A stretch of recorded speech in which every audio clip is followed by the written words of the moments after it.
Love staying informed? Subscribe now and get unlimited access to local news, weather, and sports for just 99 cents a month for your first 3 months at inforum.news/join. Read every story, listen to every podcast, and download the apps that keep you informed and on the go 24 hours a day. So head to inforum.news/join right now to subscribe. What are you waiting for? Get 3 months of local news for just 99 cents a month at inforum.news/join.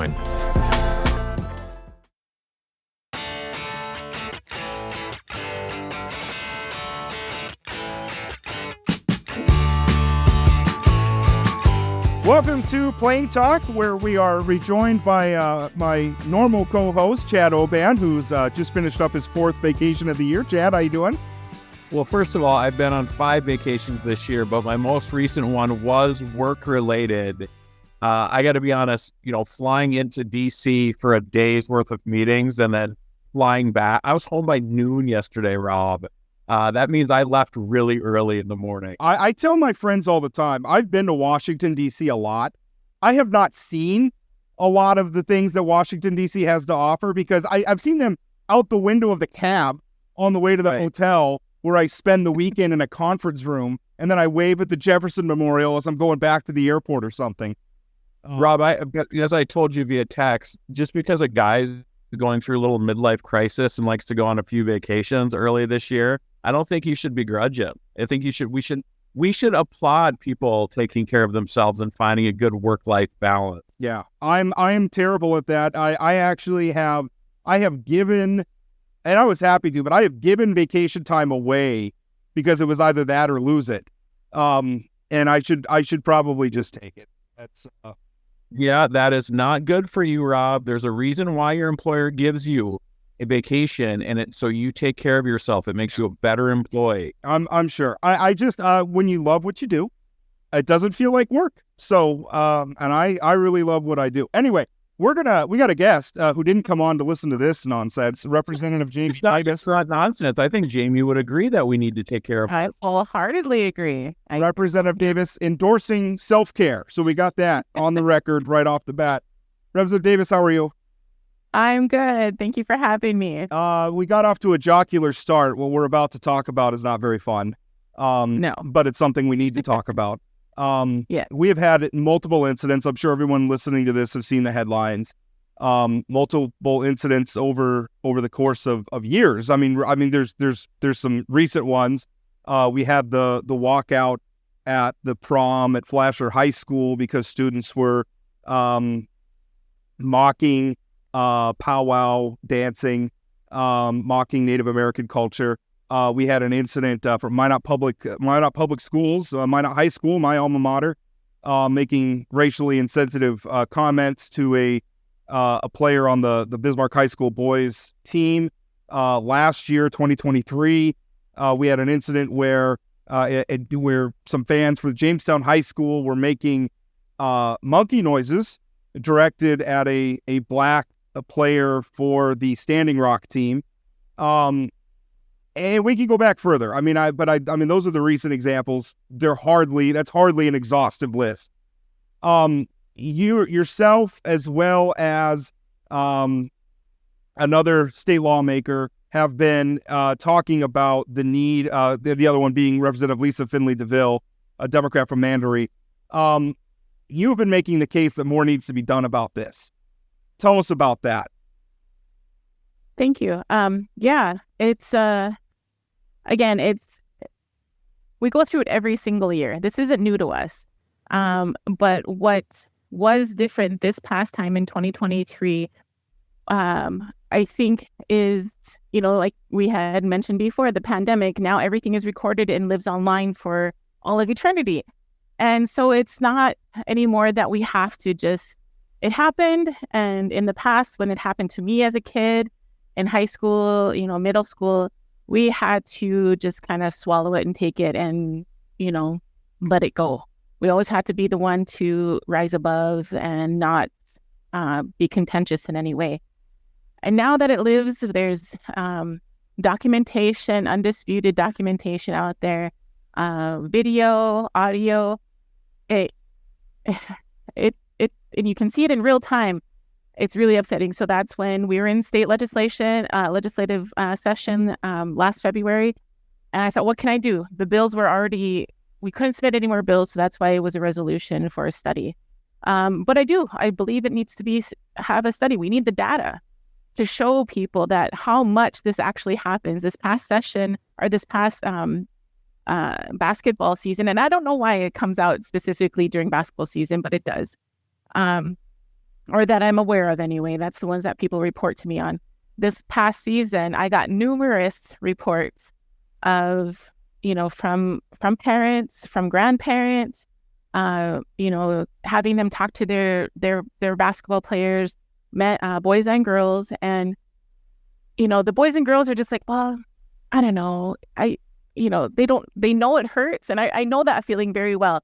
It hurts. You're not exactly sure why, but you also don't want to upset people. That's what we don't want to do as kids. But yet we're still hurt. And so having that and knowing it's still going on and getting worse, it seems like, I'm just tired of it. I'm so tired of it. I have a nephew who is going into 9th grade, is amazingly a natural athlete, has long, beautiful black hair. And dang if I'm going to sit by and, allow this to happen. I go to basketball games anyway because I love basketball. And, what the other side of this too is the people in the stands. You see these things happening and people are just sitting by idly watching and not reporting anything and saying, oh, somebody else will handle it. Instead we're on our phones recording stuff, and it's just this human connection that we have. I don't know if it's getting lost because of that, or if we're all just so dependent on other people doing something that we just sit idly by and hope something happens. I don't know. But that's why, during we had our tribal state relations meeting on Wednesday, and one of the recommendations is bystander training. How do you address this? There's people that it somewhat happened during the session or during our meeting. And even as adults, I, heard something and I was like, I see this person as authority. I see this person I respect. I was shocked. I was like, what do I do? And thankfully, because in that, although I'm a legislator, I'm not part of the committee. I couldn't speak. I had to ask to be.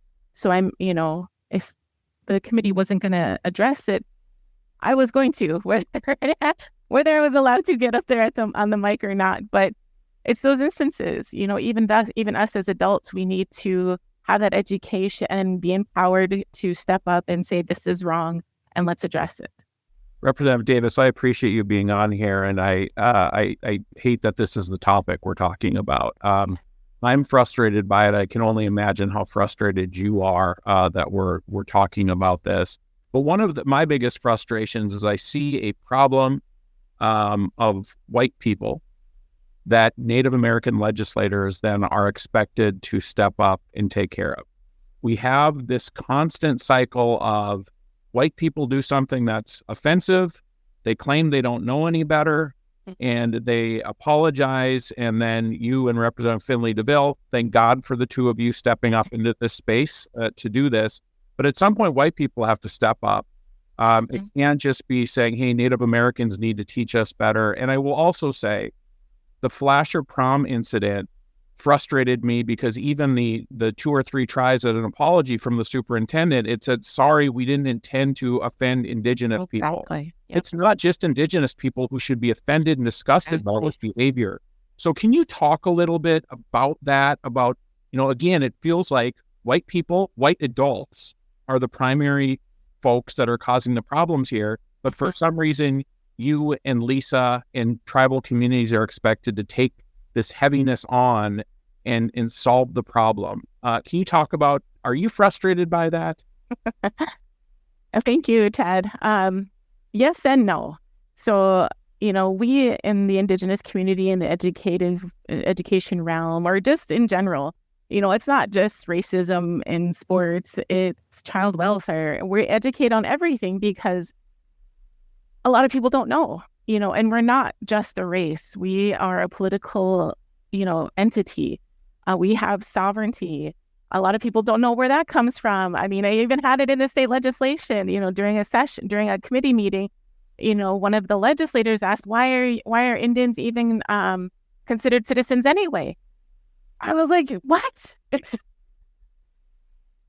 And I was like, wow, I had this standard of education level for legislators to especially know about, Indian country, Indian 101 at the very least, and knowing what sovereignty is. And I was like, okay, I have my work cut out for me, because it was like the first or second week in session, and it kept coming. It just kept coming. And I was like, when I decided to run, I knew what I was getting myself into, but I guess I didn't realize to what level. I've always been giving people the benefit of the doubt. I went to school where I learned this. I went to school at Oak Grove in Fargo as a freshman, only Native person there. And that's where I learned people don't know what they don't know. So how else are they going to be educated at that time? And so, there was a time where they were asking, and this is Fargo, right? Not that far from Sistine, Wapton, Oyate, just south of there. And they're asking, do you have electricity? Do you know what a curling iron is? This is, mid 90s. So hopefully, things have changed there too. But I give people the benefit of the doubt. I don't look for racism. That's not something I look for in my daily life, but it shows up and you have to address it. Thankfully, I have a family that's supportive, that educated me on how to respond. I'm not a violent person by any means. I want to understand, where are you coming from with this? Are you, and that's the thing that I've seen recently. Like, I'll call them out. Like, are you trying to hurt me? Why are you trying to hurt me? What is it? If you feel awkward in this, if you're uncomfortable in having this discussion, why? You need to ask yourself why. And it's not on me anymore. I don't carry that anymore. So, but there are Natives out there that are just like, you got to go and get educated on yourself. I take a little bit approach like, yeah, I want to understand you. I want to understand what I'm up against. So I'll have a conversation, but if I see if it's going nowhere, then no, I'll cut it off, and I'll be like, it's not worth my time or energy, honestly, because it is heavy. It's heavy, heavy work for us. And that's something we don't get paid for, But yeah, I go home, I'm exhausted. It takes time away from my family, attention to my work that I'm trying to push. I didn't expect to have to deal with this in the state legislature. This is something that I knew was there, but I didn't think it would be that big, take this much attention. And so it takes away from other work that I want to do. I had kind of a formative experience with this. I went to Minot High School, class of 1999. And in 1999, the state basketball champions were Standing Rock. And that championship game was played in Minot. And I went, I don't know why I was there particularly, because I'm not a particular fan of sports in general. I didn't go to a lot of games, but I went to that one with some friends. And I remember towards the end, when it became clear that Standing Rock was going to win, things got very, very ugly. And I was in the stand. People that I know, adults and kids, were saying some things that I'm not going to repeat. There were fights in the parking lot. There were things thrown onto the court. And I remember I was 18, so an adult, but still a kid. I was still in high school. And I didn't say anything, because I was in this crowd of people who were all doing it, and I didn't know what to do. But I have carried that experience with me my whole life. Me witnessing, and it wasn't happening to me. I was not the victim of this, but I was scared. And it was eye-opening to me. And it just, sometimes maybe we have this Pollyannish view of society where we look, and we look at some of the horrible atrocities of the past, and we say, well, we're not doing that anymore. We've done so much better. And we just, I think we ignore what this is like. And I will push back a little bit on what Chad said, because it's really hard. I hear a lot where people say, you can't understand what it's like to be a Native American. And that's true. I can't be anything other than a white guy, what I was born as, and so I do appreciate when someone like you stands up and speaks out so that I can listen and I can learn and I can try to see it through your eyes, even though that's never going to be perfect. But, you know, I don't know any other way to do this, right? But I guess that's my question for you. Is one thing, I was reading a lot of the articles about this, and there's a lot of pressure on the North Dakota High School Activities Association, and I think rightfully so. There's a lot of pressure on educators, particularly administrators, which I don't think is inappropriate. But part of me thinks like we're treating symptoms and not the disease. Like, this has to come from somewhere. These kids are learning this somewhere. I feel like it's a cultural thing. And in terms of trying to make public policy in that, I don't know how to address that. You know, I mean, I'm throwing up my hands. I wish I knew. Am I right in looking at it? Like, and again, I'm not being critical at all of any of the things you're doing, but I look at this as a cultural thing. I feel like a lot of these kids, this is coming from home. And I just don't know. I don't know how to address that. Yeah, I mean, it is. You aren't born racist, first and foremost, you know, and we see it. I see it every day. We have a very diverse, you know, community here on the reservation, and it happens here though too. You know, we have there's racism everywhere, and you're absolutely right. And I think that's one thing, you know, it comes in from the homes. And I can't legislate what happens in the homes. So what can I do? That's what I'm looking at. And I'm not going after anyone in particular. I'm not going after any, you know, organization in particular. I'm just trying to figure out what can we do? Who is responsible? Who can hold people accountable? Because God dang it, right now, it's just looking the other way. And I am so sick of it. I'm so sick and tired of having to be the one to bring it forward, the one to be strong enough to, you know, talk about these issues, because it's heavy. And when you're in the moment, especially, it's overwhelming and people get angry. You know, I'm kind of glad you brought up Standing Rock, because in the parent of the kid that's, you know, been subjected to this recently, that's his child. And so he's lived through it. He was on that team, right? Am I? He was on that team. Right. Yes, the 1999 team. Yeah, 1999 team. So he understands. Believe me, I'm sure he understands it. But here it is, generations, right? He went through it. I'm sure his other family members went through it. Now his child's going through it. How? And then they expect us to be, you know, calm and cool and collective when you see your child being subjected to this. And knowing you felt that and you had to swallow it, because back then there wasn't, you know, audio and video to prove it. And so, you know, they escorted him out. They escorted the dad out of the, and they say like, well, we were worried about confrontation and escalation. And it's like, okay, why is it always us?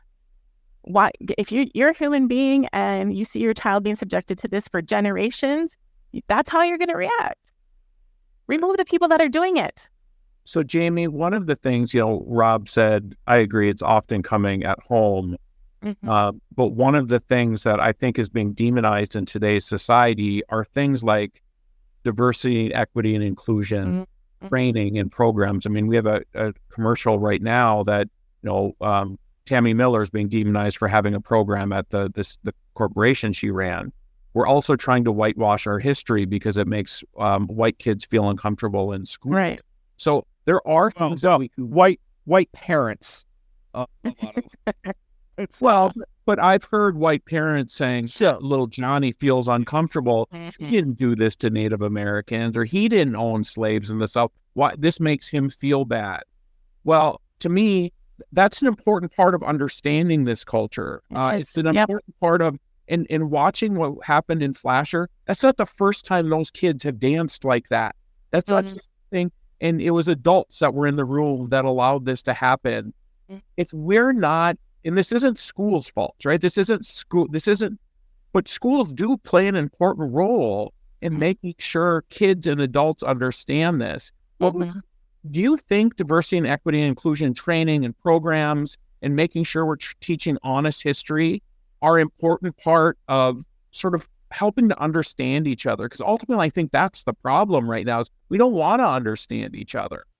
Oh, most definitely. You know, we live and breathe it no matter if it's in the books or not. I grew up understanding my tribal history, my other tribes' histories, because my dad is from Turtle Mountain, my mom is from Standing Rock, so I understand both. And then I just naturally wanted to understand more. And then I know North Dakota history, I know United States history. That's all something that I was raised with. And because it's up to us, and there's a small number of us, we're 1% of the population, and yeah, this is our only home. This is the only home we've ever known and will ever know. And yeah, it has to be honest. Why I don't understand why I understand why they're afraid. But at the same time, let's address it. Let's learn from it and move on, because as they say, if you don't learn from it, you're doomed to repeat it. And we see it happening. And so, and that's what I said in my presentation. I don't want our grandkids to come to your grandkids and have the same gosh dang conversation about this and kick this down the road again with decades of dialogue. We can do something. Let's do it. A few years ago, George Will, conservative columnist, wrote an article saying, and it was about an HBO show that was on, was called Watchmen. And the story, it's a fictional show, but part of the context was a real pogrom that happened in Tulsa, Oklahoma, where a thriving Black community, I think they called it like the Wall Street, Black Wall Street or something, and it was in Oklahoma. So it was a very affluent thing. And so the TV show, was in part set in or touched on that real historical event. And George Will's point was, I didn't learn about that in school. George Will was a very educated, very smart person, said, I had to learn about that from an HBO show. And afterwards, he went and he got some books about it and he educated himself. But why wasn't that taught in schools? And I understand, to your point, I understand why. It's because a lot of people love America, and based on that, they have this misguided notion that we should gloss over the ugly parts of our country's history. And we can point to the warts in our history while still loving the things that America aspires to be. We can do both. Exactly. I did want to ask you, you said that during the last legislative session, you couldn't introduce like an actual legislation, so it was a resolution, because there's a bill limit. If you had been able to introduce legislation, what would that look like? Or what are some of your ideas for what we could do as a matter of law to address this? Well, and I've been looking into this more and more. I'm not a lawyer by trade. I'm just a community member. But, what laws are on the books, and asking other places, what are they doing? What do they utilize? And, then it comes down to hate crimes and hate and discrimination incidences. If these things aren't being addressed properly, like their guidelines say. Because what my thing is, I want to empower the people that are in this space. If the administrators or whoever's, supposed to deal with these in a timely manner when it happens. If they're not, what can we do to empower the people in the room? And so there's that type of legislation that's already out there, the hate incidences. But then also I generally do want a study done. I want people to understand what we have to go through every single season and have that understanding, have those numbers. Now, will that data actually be truthful and accurate? I don't know, but I'm curious. I know UND, NDSU, people from there have reached out and said, hey, we're happy to conduct research. Let's do the research. And so I think that for me, as a data-driven person and factual, all the facts, that's where I come from. That's what I base my decisions on, is not just something what I heard from so-and-so, but okay, let's gather all this information. And that's why I told people to reach out to me last basketball season. Let me know, because I want to know when this happens. And so, that's one thing that I'm looking forward to is putting that into. And then also the in 2019, there was a SB 2304, I think is the number, about history. the Native American history in schools. And in reading that, I was really surprised by it's only supposed to be in 4th grade and 9th grade, I believe. But even still, the information is there, but it's not fully implemented from my understanding, from what I've been told. So there too, again, funding to make sure it's properly implemented. And, I'm open. I don't pretend to know everything or have the answers to all of this.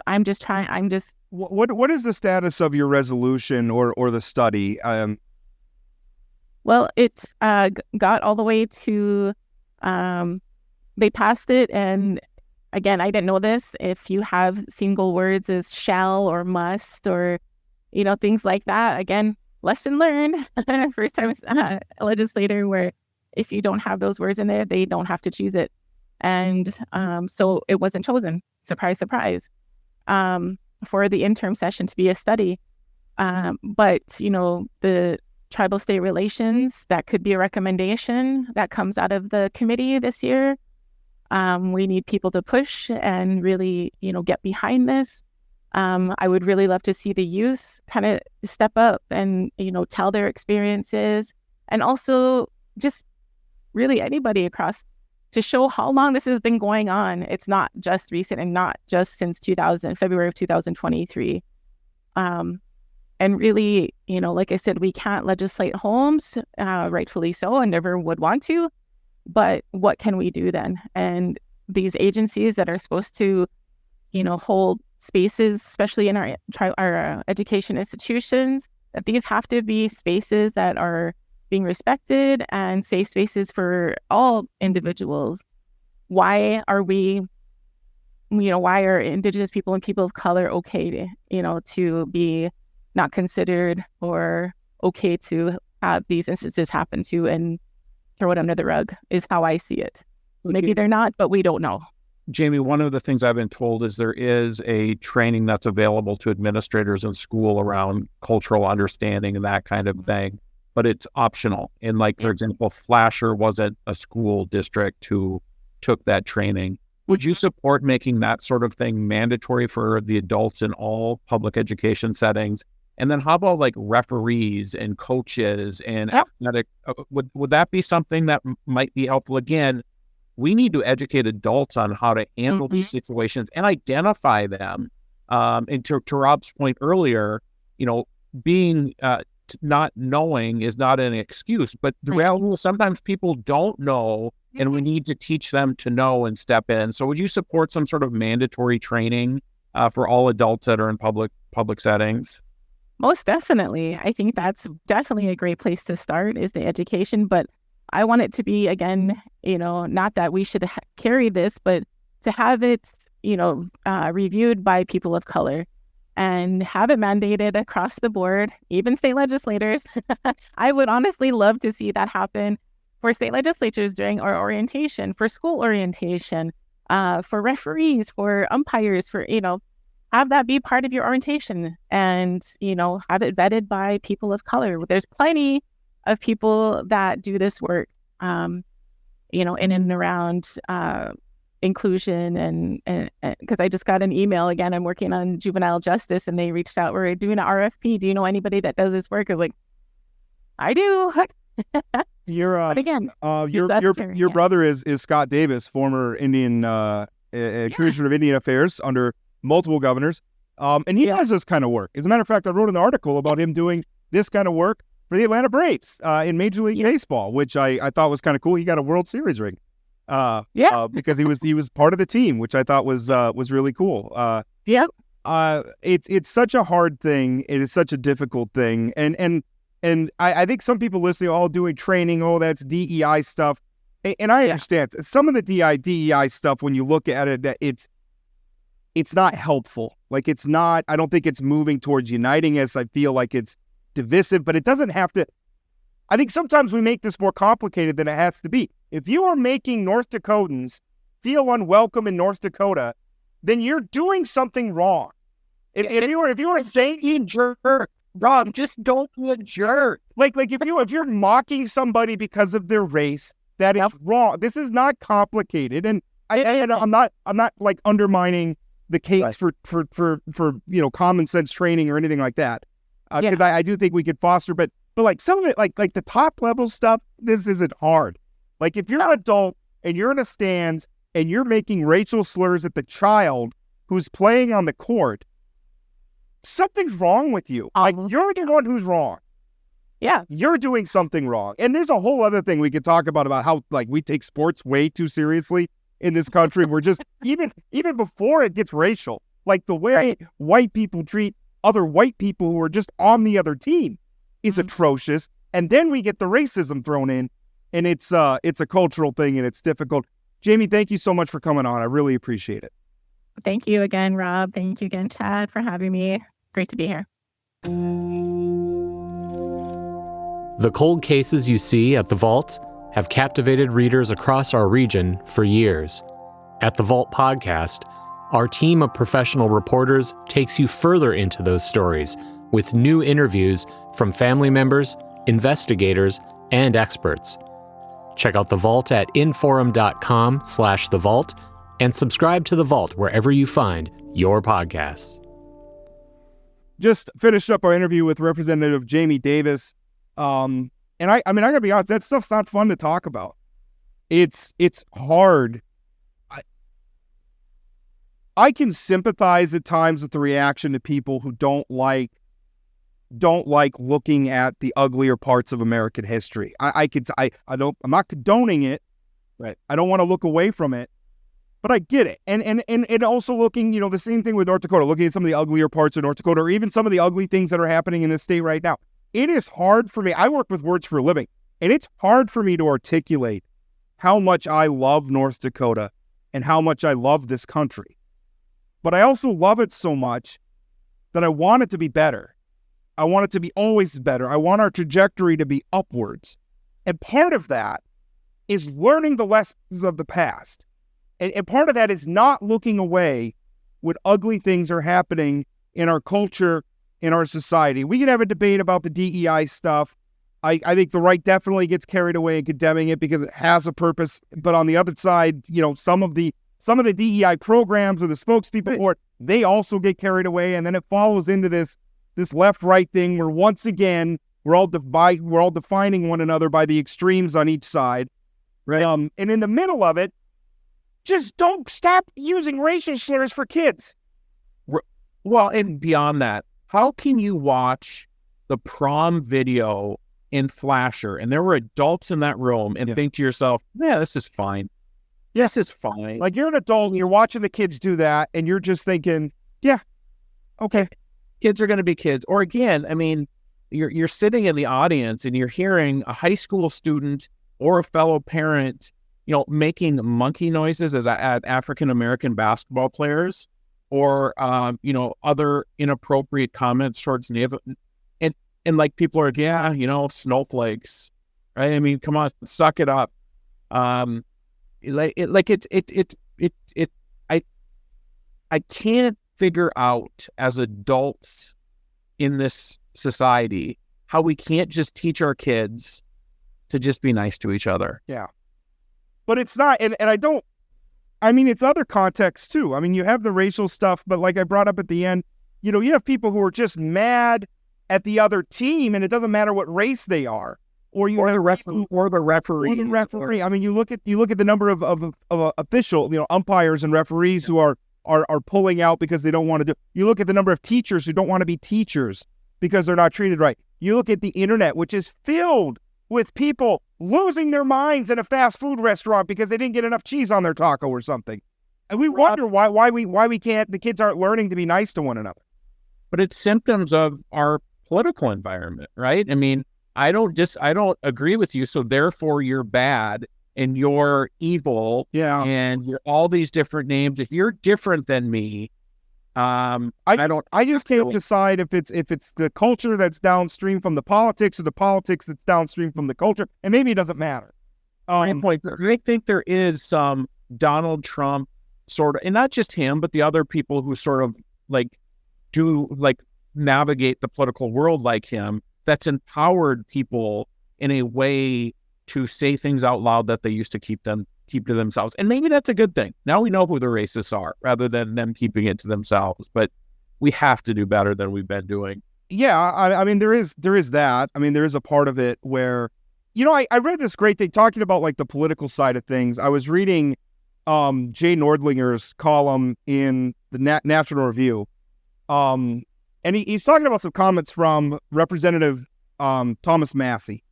And it's in the context of Donald Trump addressing the Libertarian Party's National Convention, which is kind of weird because I don't perceive Donald Trump as being a libertarian, but the libertarians are so weird. The capital L, capital P, Libertarian Party, super weird. Anyway, what he was talking about is that he was saying, he really thought, we were entering like a libertarian wave because you look like Rand Paul, had an upset victory in 2010 getting elected to the Senate.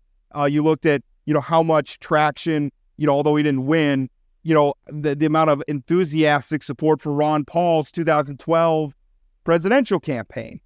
And this is a quote from Representative Massey. He said, "All this time, I thought they were voting for Libertarian Republicans.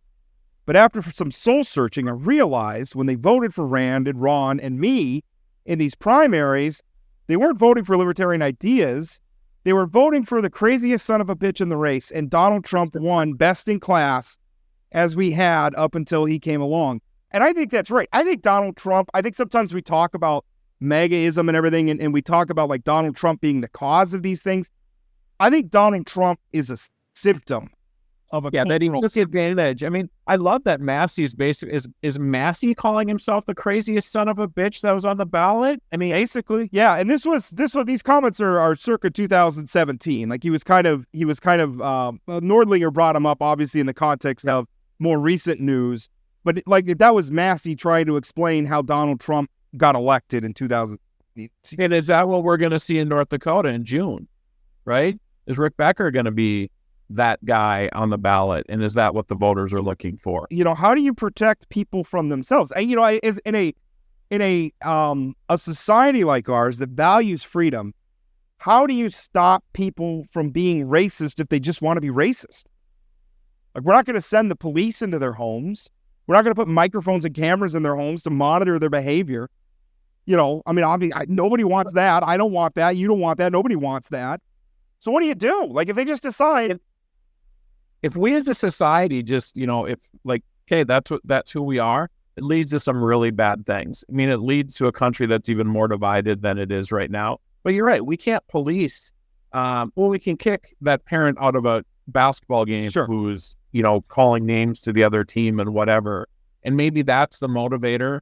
But we certainly can't go into somebody's house and tell them to not use the N-word, right? I mean, well, that's, some of the stuff that really worries me about this moment in society and politics is what we're normalizing, because that is the one thing we can do, right? Is like public shaming.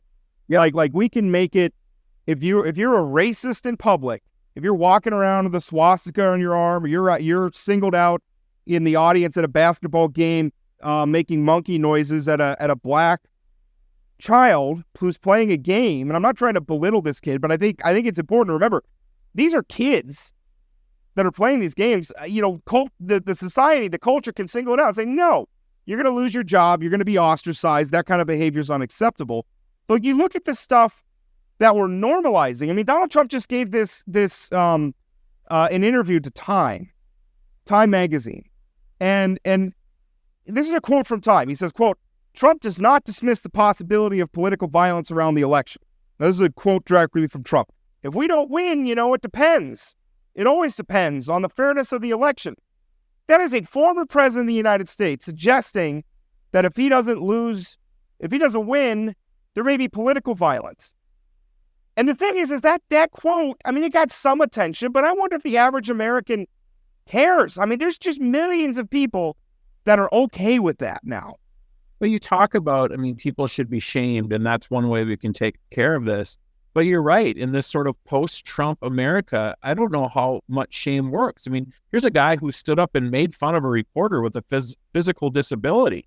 And it's all over the place. Yeah. He wasn't embarrassed by that. I mean, there's so many things that happen in today's political arena that would have absolutely finished a politician 10, 15, 20 years ago. And now it's just, this is the way it works now. and we're accepting it. We're accepting it. And that's what I worry about when we get down to these racial questions. Is I'm just worried that a lot of people are just going to see it as another opportunity for team sports, where we're going to say, oh, it's okay if my side does it, but also I'm going to get super up in arms if anybody's critical of white people anywhere. Right. Right. I just, the constant double standards, the constant whataboutism. And at the end, again, it's not that complicated. Don't be a jerk. Don't use racial slur. Don't say these things. Right. And don't judge people based on their physical characteristics or whatever. I mean, it seems like this is something should have all been taught in elementary school, but here we are. Yeah. Let's switch. Rob, I want to talk about electric vehicles. You want to talk about electric vehicles? All right. I'm angry about electric vehicles and the way they're being demonized by our state leaders in the press the last few days. So the context is Governor Burgum at a meeting of the State Industrial Commission made some disparaging comments about electric vehicles in the context of funding for charging stations, right? Am I remembering that right? Infrastructure and studying the needs of infrastructure around electric vehicles. Sure.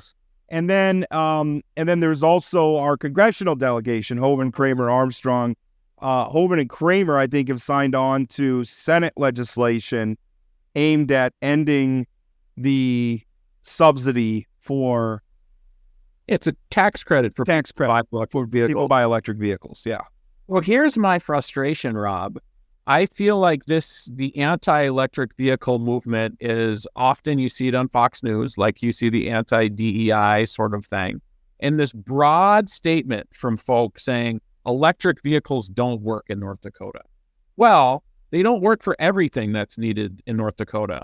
But guess what? They can work for a lot of people. Sure. Households that have 2 vehicles, households of people who don't leave that much. The one thing keeping electric vehicles from succeeding is often the infrastructure around charging stations. But I feel like we just talked about, electric vehicles have now become this sort of partisan divide. Yeah. And here's the other thing I would say. Electric vehicles are another mechanism like carbon capture for coal and electricity to continue to be used. Several years ago, our good friend Jason Bohr from the Lignite Energy Council, who was just on the show earlier this week talking about carbon capture, we didn't talk about electric vehicles, but the Lignite Energy Council owned a Tesla, and they branded it because the lignite. I was actually reading my colleague April Baumgarten's story about the anti-electric vehicle or the anti-EV subsidy legislation, and she talked about, electric vehicles would be bad for the oil and gas and coal industries. And I'm thinking, okay, well, the oil and gas industry, I understand. That's obvious. But like the coal industry is more electrical consumption is great for the coal industry. Yeah, and I can't figure out in a world where we're trying to figure out a future for coal. That's why we're talking about carbon capture, right? That's why we know that we're going to be in a low carbon future. Why would we not embrace this additional technology for a way to use our coal? I don't understand it other than it's this is part of all of the above. Yeah. This is part of all of the above. And not everybody needs an electric vehicle. Not everybody likes an electric. You've talked about, you think they're cool, but you're not going to buy one because you don't want to charge. Because it doesn't work. It doesn't work for me. That doesn't mean it's not going to work for other people. But right. And that is the one place I think, and I don't even know that we disagree that much. I am in favor of getting rid of the tax credit for electric vehicles because I think it's distortive in the marketplace. And I realize I'm making that argument. We do these subsidies all across the board. That doesn't, the fact that we do a lot of it doesn't mean it's right. I don't really like the wind subsidies either. I think sometimes the politicians say, this is our future. And I think the politicians are really bad. I think they have a very mixed bag when it comes to choosing what our future is going to be. When it comes to like a specific product or a specific industry, they're just not good at it.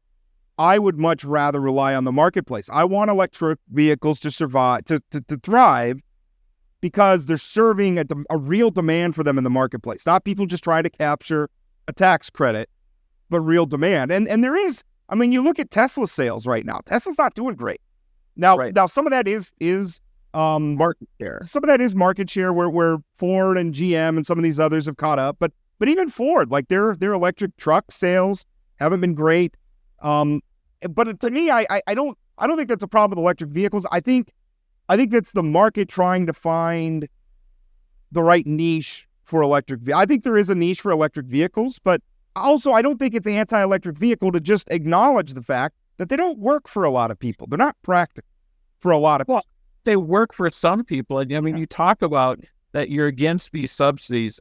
Everything that's coming to market, there's some sort of subsidy for. I mean, I'm going to mention carbon capture. How many state and federal dollars have gone into carbon capture in order to make, again, the coal industry moving forward?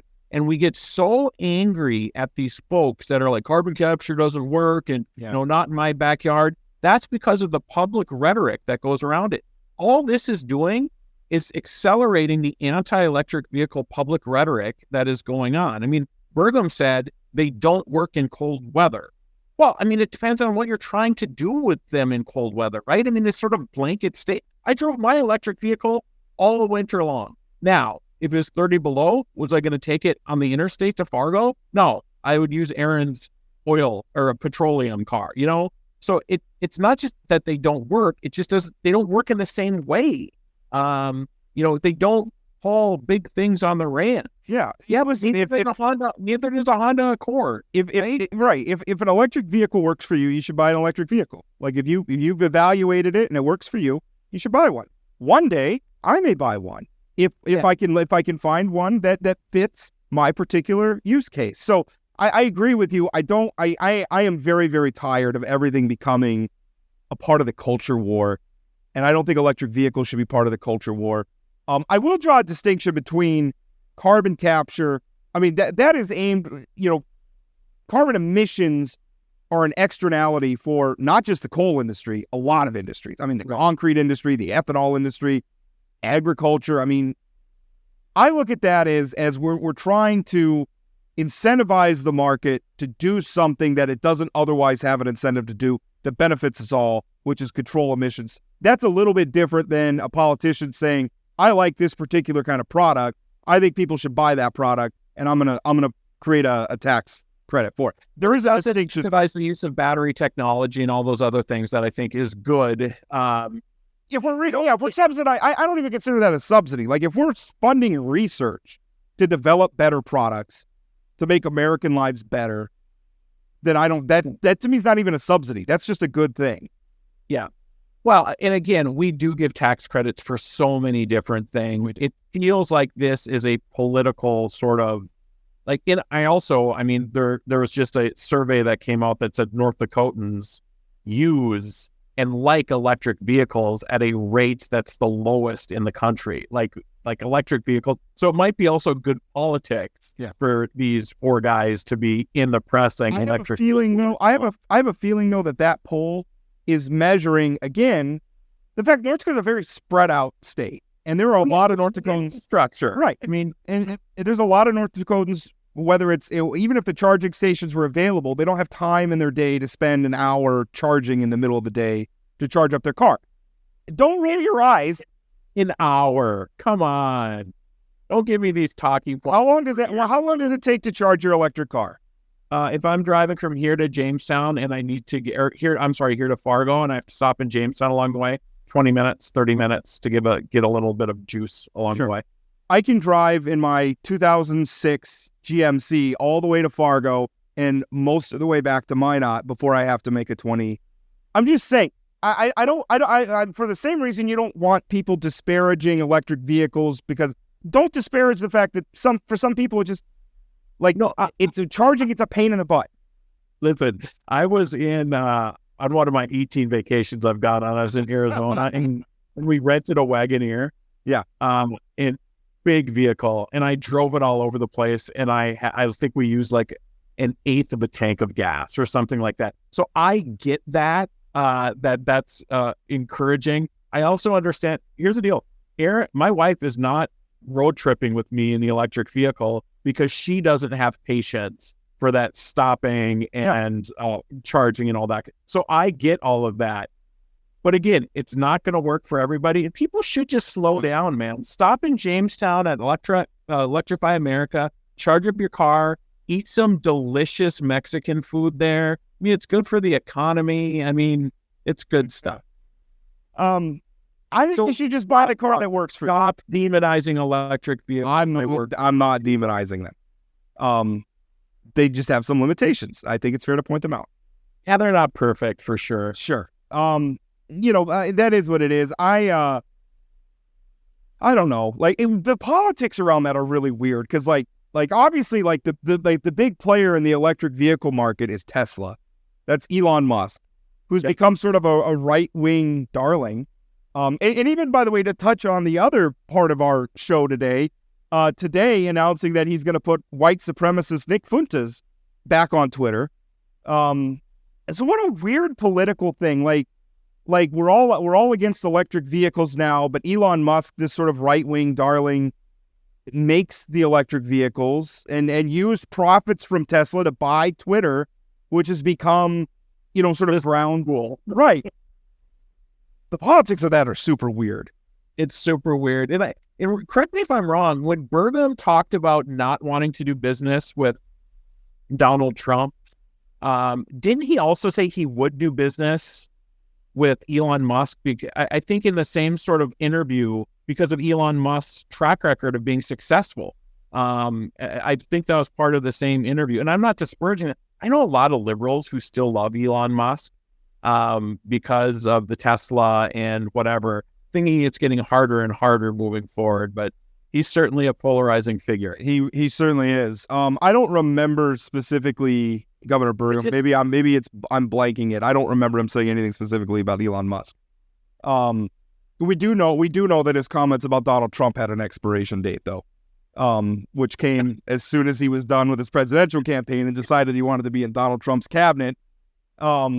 Rob, if you're the DNC or the Biden campaign, you are waiting for Doug Burgum to get named vice president so you can just start running that clip from Meet the Press over and over and over. Don't take our word for it. Take his vice president's word. Well, doesn't Burgum was just on CNN too, where he made some comment about billionaires or something.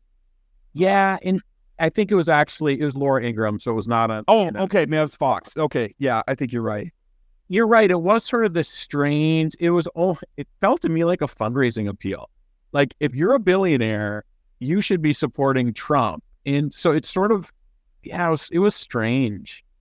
Yeah, well, I mean, it's obviously, I think that's the thing that Doug Burgum, I think he sees that as his golden ticket. Trump desperately needs money for his campaign and his legal bills.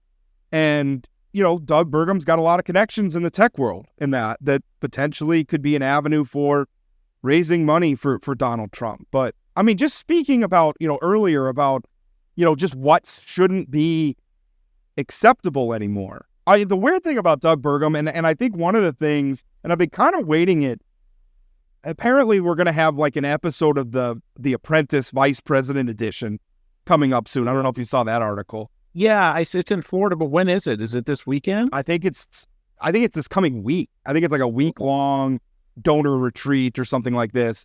And first of all, like if you're Doug Burgum and you're being put through your paces like that, does that just feel like how demeaning, right? Yeah. Like he's got you running around like a reality show contestant. Not as demeaning as what he's doing to Tim Scott. You remember those victory speeches, New Hampshire or whatever, and he would just, I don't know. So he's got Tim Scott, he's got J.D. Vance, he's got Kristi Noem, he's got Doug Burgum running through these things. I wrote that watching Doug Burgum do this is like watching a friend experiment with methamphetamine, because it's just like, this is not going to end well for you. Like, this is going to hurt you. You're going to come out on the other side of this and wish you hadn't done it. And I know that, and I can tell you that, and I wish that you could understand that it's true, Doug. So it is interesting that people have pointed out the Axios article that said that Burgum's moving up the list of potential VPs, that they pointed out the things that Trump supporters are saying about Burgum are the same things they said about Pence when he was appointed. boring, moderate, boring, not going to upstage again, Trump. How did this end for Pence? It ended up with a bunch of Trump supporters in the Capitol wanting to hang him. And Pence saying this man should not be president again. Right. I mean, that's I don't know. Anyway, I don't know how many times, you make the point to the guy. Like, what are you doing? And again, I think, what everybody, kind of the conventional wisdom is that, Doug wants to run again for president in 2028, doing so having been VP or doing so having been a member of the cabinet. In a normal political era, sure, makes a world of sense. In an era where yours starts you on fire. In an era where like dozens of people who served in his cabinet and administration previously are saying never again. Some of them are under criminal indictment.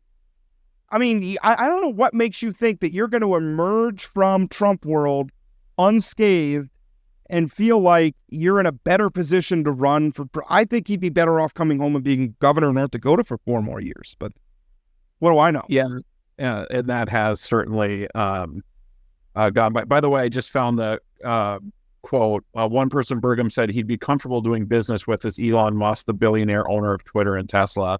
Ask what the difference was between Musk and Trump. Burgum said, just look at the business track records is what I would say, and that's what I would take a peek at before I'd make a decision to who to partner with. Well, sure. I mean, setting aside Elon Musk's problematic behavior on social media elsewhere, he's a very successful business guy, unlike Donald Trump, who has resorted to like hawking Bibles and steaks and things, like a TV in player shoes, basketball shoes, or NFTs, which to this day I do not understand the appeal. Like, I own the rights to this digital image that literally anybody else could copy. And should we talk about crypto and NFT and just really dive deep in the? I mean, that's the kind of podcast. How deep we have to dive. It's a lot of nonsense. Like, it's not like, if you think of the history of like how currency came to be, like it started out with people like bartering. Like I have 5 beaver pelts and you have a hammer, and I will give you 5 beaver pelts for the hammer. That made sense, right? Value for value. But then we needed a way so that I didn't have to have like carry around beaver pelts with me everywhere, so that I could. So then currency comes along, and the currency used to be tied. And I understand it's got a lot more complex, and in some ways maybe not so good. And I'm not going to go on a rant about the gold standard now or anything like that. Speaking of the Ron Paul people. Speaking of libertarian. Yeah. But the thing is, cryptocurrency is just like the only real use case. Like, it's not easier to use than my debit card that I already have. The value goes up and down. So like, if I was paid in Bitcoin, my paycheck might be worth a third or maybe 3 times from week to week. I don't know. It's so volatile. Right. It's a pain in the butt to use. And the only real use case I could find is if like you're a drug dealer or you're peddling in child porn and you need a way for people to pay you anonymously. That's the use case. And we're all super excited about. Well, we're not, because some of us still don't get what the point of all of it is. Yeah, I don't. I mean, whenever there's a new product out there, like I look, I have to do this like because I'm a bit of a gadget head, right? So when a new watch or something comes out, it's like, ooh, like I have to sit down and develop, like, does this actually fulfill a thing that I need in my life? Right? Like what problem in my life or what thing that I have to do am I making easier? It's sometimes like if you just enjoy, you're entertained by something. Like if it tickles your fancy to buy an electric car, even if it maybe doesn't make perfect sense to you, do it, man. Life's short. Do what you want. For sure. Hey, I want to, before we sign off on the VP thing, I will tell you, I've spent a lot of time in airports in the last couple of weeks. I've heard a handful of conversations going on about Kristi Noem and her dog. Like, this is something that people are paying attention to. They don't understand why Kristi Noem would just randomly brag about shooting a puppy and then a goat as well. Like this, it's really amazing how people have latched on to that. We could do a whole show about why people feel differently about the dog than the goat. Because it's just, one's cute that I have in my house that I pet, and the other one's a goat that some people eat and we use the hide and things like that.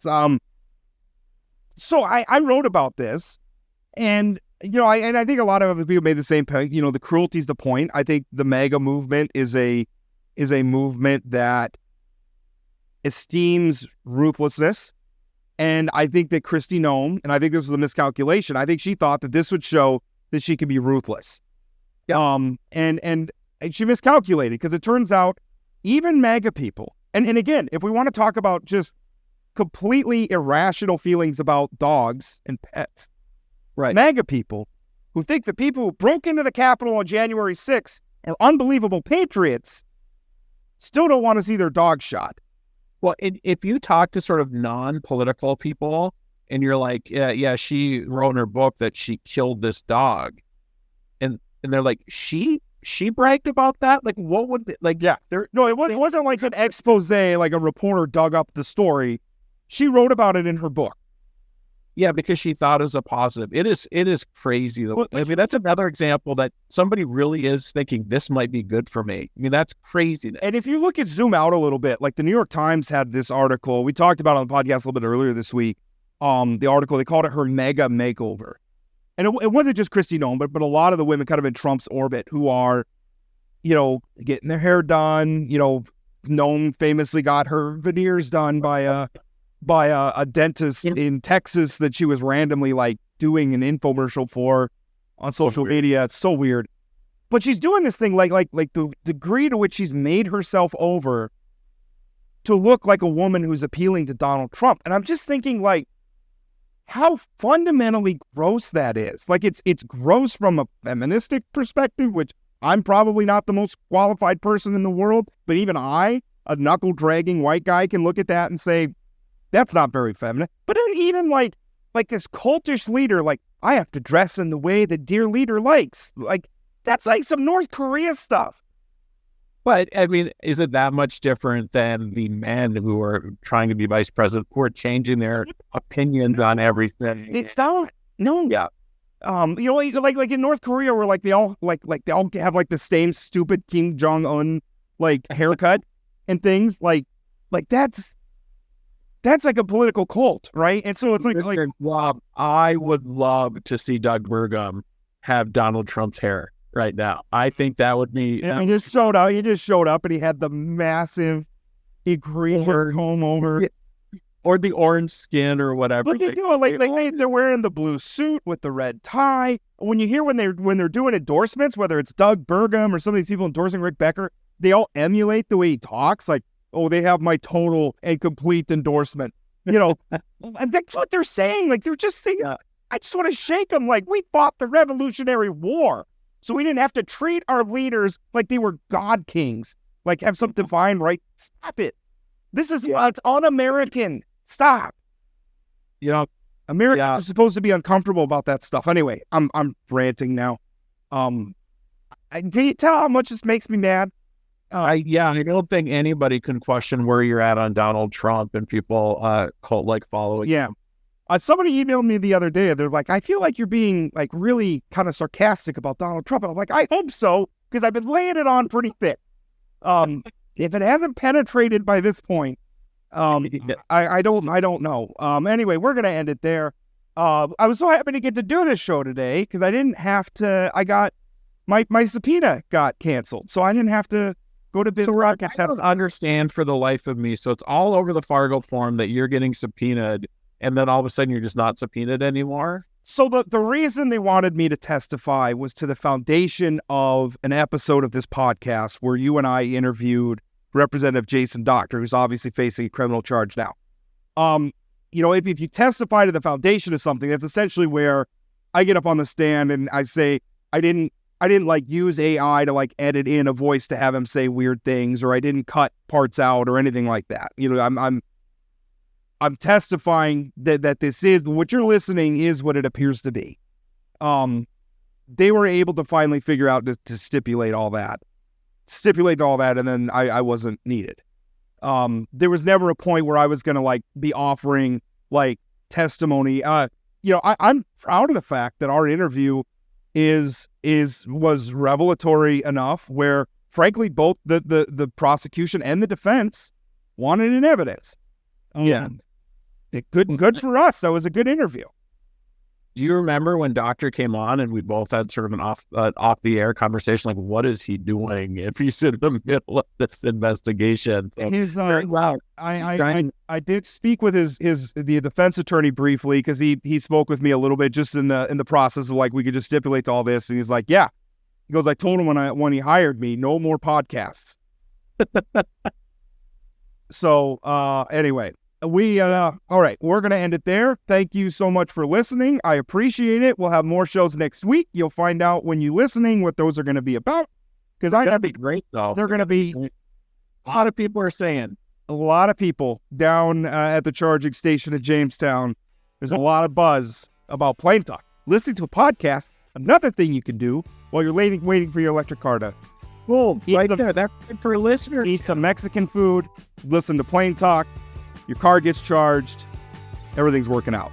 All right, we're going to stop. We're being silly now. Thank you for listening.